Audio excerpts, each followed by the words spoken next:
شرم راځي اوس چې نن زه یم چې زه د پی ټی آی سړی یم.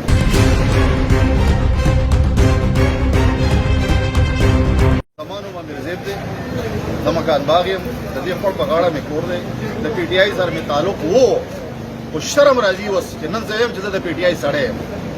ولې چې په دې مصیبت کې نن څلورمه ورځ ده د دې خړ په دې غاړه باندې دې خلکو ته دومره تکلیف رسېدلی دی چې اوبه قدر له نه دي، اوبه قدر له دې خلکو لنیول. نور خو پرېږده، د دې پوله پورې خلک راځي، د هغه پوله پورې خلک راځي او په دې طرف یو سړی نه دی راغلی. او زمونږ ایم پی ای صاحب خاص کر هغه خو د سره په دې طرف راغلی نه دی.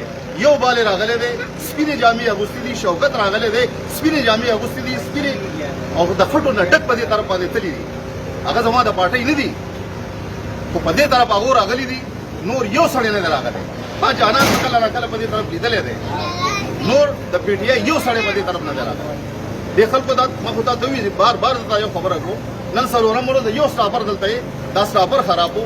په واسه والا پسې بیا درې څلور ورځې سوال جوابونه وکړم. دې خلکو ته مې وویل چې راشئ دا یو سټاپر نن راغلی دی او دا سټاپر ایله نن ټیک کړو. څلور ورځې وشوې د هغه کمیټۍ هغه هم په دې طرف نشته.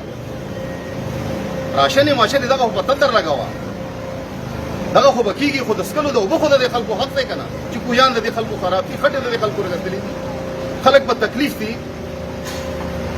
دا مسلمانان نه دي، څه د بل ځای نه خو نه دي راغلي، د مکانباغ خلک دی او د خور د غاړې خلک دی. او ډېر پکې لا راشي څه وایي تاسو که اوبه درغلي دي چې هغه روډه پورې اوبه سي نو دې کورونو ته به اوبه نه تللي.